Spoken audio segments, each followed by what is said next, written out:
My brother ruined my life, got my wife pregnant, and now wants my help after our parents cut him off and left me a $2 million inheritance. My brother and I were never close growing up. He was the type of person who always had to outdo everyone, including me.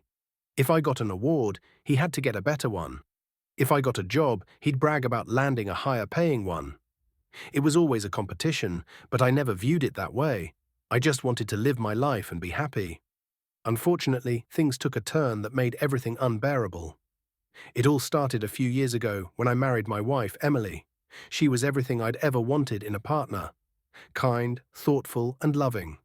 Our marriage was strong, or so I thought. We had the usual ups and downs like any couple, but nothing that seemed out of the ordinary.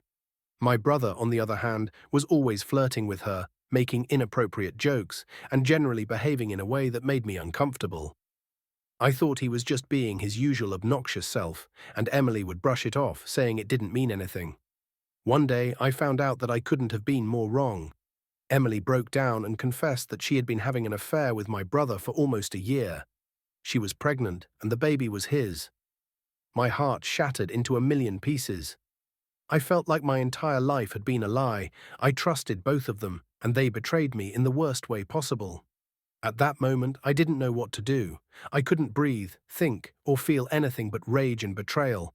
My marriage was over, but what hurt more was knowing that my own flesh and blood, my brother, had caused this destruction. He knew how much Emily meant to me, and yet he didn't care. I told my parents about what had happened, and they were furious with him. They couldn't believe that their own son would do something so cruel. My mom, in particular, was devastated. She had always tried to raise us to be close, to look out for each other, and to value family. But now her heart was broken too. My parents decided to cut ties with my brother completely. They were disgusted by his actions and felt that he no longer deserved to be a part of the family. To make matters even more complicated, my parents had a $2 million inheritance they had planned to split between us. After what my brother did, they changed their will, leaving everything to me and nothing to him. I didn't ask for this. In fact, I felt conflicted about the whole thing. On one hand, I was relieved that my parents had my back, but on the other, I felt like the situation had escalated to a point of no return. I couldn't imagine ever forgiving my brother, but seeing my parents disown him was hard to watch. They loved both of us, and I knew this was killing them too. My brother, predictably, didn't take the news well. He showed up at my door one day, looking worse than I'd ever seen him. He was disheveled, almost desperate, and begged me to help him. He said that our parents cutting him off had left him in a terrible financial situation. He had a baby on the way, and he couldn't support the child on his own. He wanted me to talk to our parents, to convince them to reconsider their decision, or at the very least, give him a portion of the inheritance. I couldn't believe what I was hearing. The man who destroyed my marriage, who betrayed me in the worst way possible, was now asking for my help. I stood there, dumbfounded, trying to process how someone could have so much nerve. I wanted to slam the door in his face, but part of me wondered if I should at least listen to him. After all, he was still my brother, and the baby was innocent in all of this. But the more I thought about it, the more I realized that helping him would be like letting him off the hook.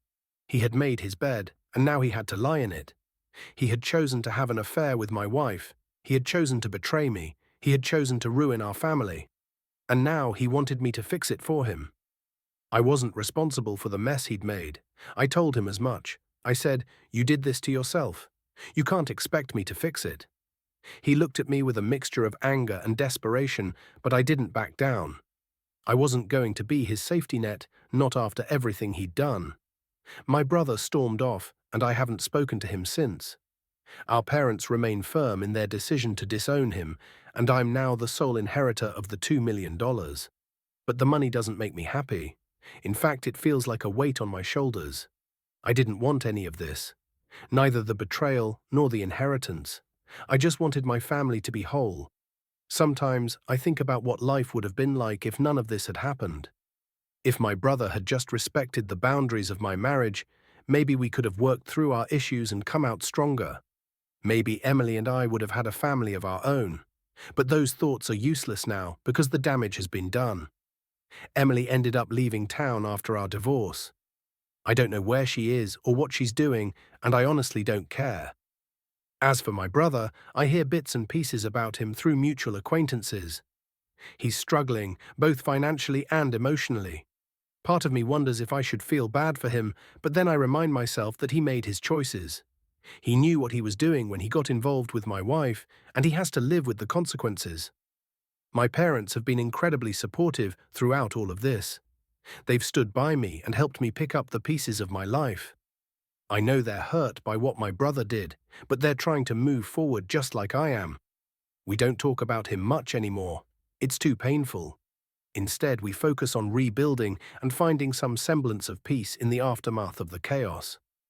There are days when I feel like I've come to terms with everything, and other days when the anger and hurt come flooding back.